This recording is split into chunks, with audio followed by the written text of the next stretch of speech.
Have you ever found yourself trying to make sense of, well, a really complex field, knowing there are crucial details maybe hidden right there, just waiting to be discovered? Oh, absolutely. It happens all the time. It can feel like a real challenge to get truly informed without spending hours just sifting through everything. Well, that's exactly what we're here to do for you today. Cut through some of that complexity. Exactly. We're taking a deep dive into the world of clinical research. Now, this is an area that's incredibly complex. It's evolving fast. Constantly changing. And in this space, things like consistency, patient safety, regulatory compliance, they aren't just important, they're absolutely paramount, especially for international trials. And what we're going to unpack today is, a pivotal development that's finally bringing that level of consistency to the global stage. And what's really critical here, I think, is that this isn't just about making things more efficient, it's more fundamental. Okay. It's really about shoring up the foundations of research itself, safeguarding patients, ensuring data integrity globally. That's a really crucial distinction. So not just efficiency, but embedding those core values. Yeah. Patient well-being, data integrity. Precisely. Right. So our mission for this deep dive is clear. We're going to explore the Global Clinical Research Accreditation Association, the GCRA. A GCRA, yes. We'll figure out who they are, why they've suddenly become so essential, and what this all means for patients, for the professionals working in research, and, well, ultimately, for the future of global medical advancements. It touches everyone involved. It really does. So get ready for some, I think, crucial insights into how this field is really being transformed right now. So to start us off, could you maybe help us unpack how an organization like the GCRAA actually manages to do all that? What is it exactly, and why was it even founded? Sure. So the GCRAA, and you can find more at gcraa.org, it's actually the first and right now the only organization set up specifically to accredit both certification bodies and clinical research employers worldwide. Okay, so accrediting the accreditors. Yeah. In a way, and the employers too. Kind of, yes. Think of it as the seal of approval for the groups that certify individuals and for the companies that hire those individuals.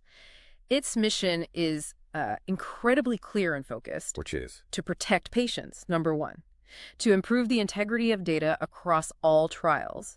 And to enforce uniform global standards for how the workforce is credentialed. That sounds like a tall order. Yeah. How do they actually function? Well, their core functions are quite comprehensive. First, they provide that accreditation for the certification bodies, the ones issuing credentials to, say, clinical research associates or coordinators. Okay. They also establish the global compliance standards that employers like hospitals or research sites need to meet. Right. And beyond that, GCRAA offers these essential verification tools. So global sponsors, the big pharma companies, for example, can check. To confirm things. Exactly. Confirm that the certified people and the accredited employers actually meet these tough global benchmarks. So accountability is built in. Absolutely. They set up accountability frameworks. These cover continuous compliance with education requirements, ethics standards, and practical competency in the field. Okay. And to really give confidence across the board, GCRAA maintains an international registry. It lists all the accredited certification bodies and employers. So anyone can check? Precisely. Sponsors, CROs, contract research organizations, regulatory agencies like the FDA or EMA, they can all look it up and have real assurance in the workforce behind a trial. That makes sense.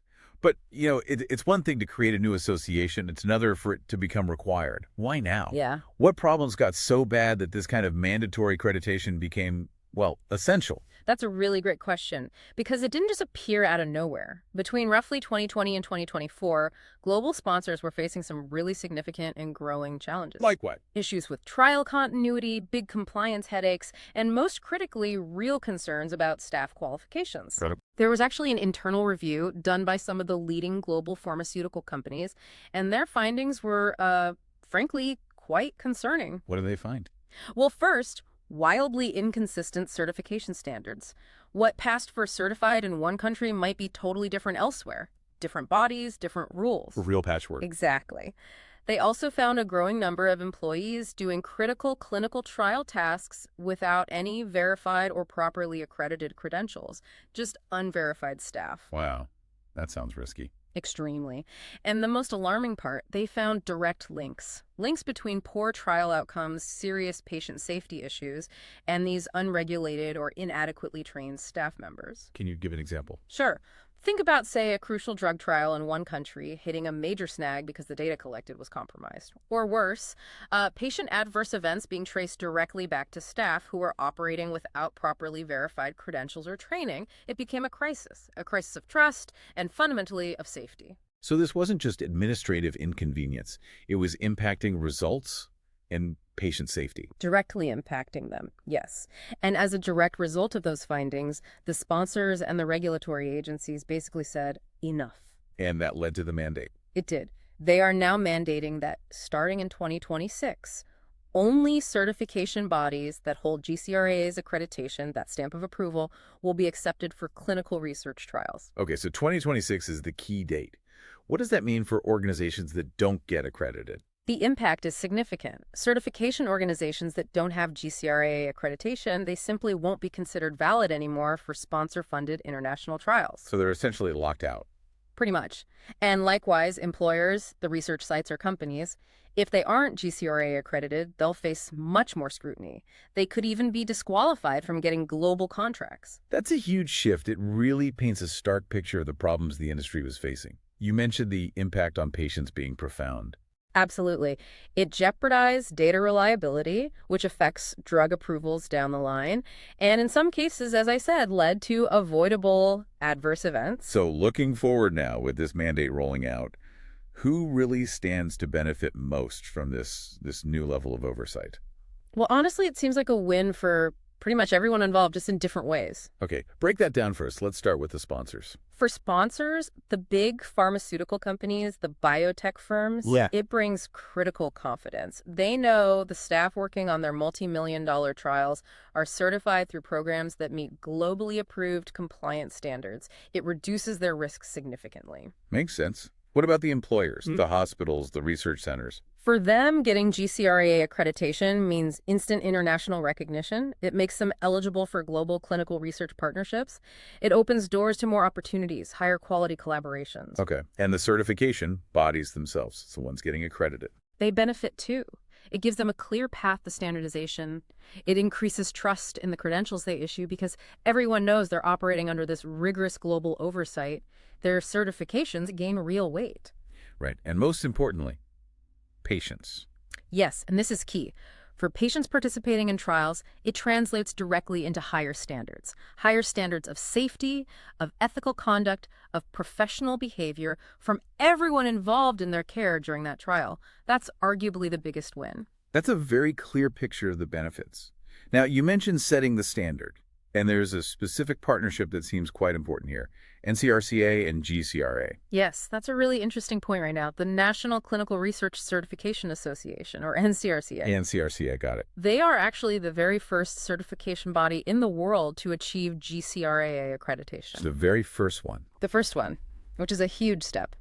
It means that NCRCA's nationally certified credentials for clinical research professionals like CRAs, CRCs, PIs, they meet all of GCRA's global competency and employer compliance benchmarks. They've really set the gold standard right out of the gate. So they're leading the pack. They are. It's a significant first step, and it positions NCRCA as, well, the benchmark for the entire industry right now. It also underlines the high bar other certification bodies will need to clear to get GCRA accreditation and stay relevant in global trials. A clear signal for quality. Definitely. A clear signal of the industry's push for universal verified excellence. And practically speaking, as of 2025, NCRCA certification is the only credential currently accepted by those sponsors who require a GCRA accredited certification body for participation in their global trials. That's a crucial point for anyone in the field right now. And just a reminder for you listening, if you want to dive deeper into these standards, maybe look at accreditation applications or verifying organization status, all that info is available at www.gcraa.org. That's the central hub, yes. Yeah. So as we sort of wrap up this deep dive, it feels clear that GCRA isn't just, another acronym swimming around in the industry soup. Not at all. It really represents a foundational shift, doesn't it, towards universal standards in clinical research. And it seems driven by very real-world, serious challenges in data integrity and patient safety. Absolutely. If you connect this to the bigger picture, This level of global accreditation, it's really crucial for the future of medical advancements. That's so. Well, it helps ensure that innovation, all the exciting new treatments and cures we hope for, is always paired with accountability. And perhaps most importantly, with trust. You need both. Innovation and trust hand in hand. Right. Our hope today is that this deep dive has given you a clearer understanding, a real insight into this critical change happening, maybe somewhat behind the scenes. A change that's ensuring the medicines and treatments of tomorrow are developed with, frankly, the highest possible standards we can achieve globally. And this whole shift, it does raise a really interesting, maybe provocative question for you to think about further. Okay, leave us with something to ponder. What does such a comprehensive global standardization effort really mean for the pace of innovation versus the assurance of safety, especially in rapidly emerging fields of clinical research? And how might that balance ultimately shape global health outcomes in the coming decades? That's a powerful thought. The balance between speed and safety on a global scale. Yeah. Definitely something to mull over. Thank you for joining us on this deep dive today. My pleasure. We really encourage you to continue exploring these complex but incredibly vital topics.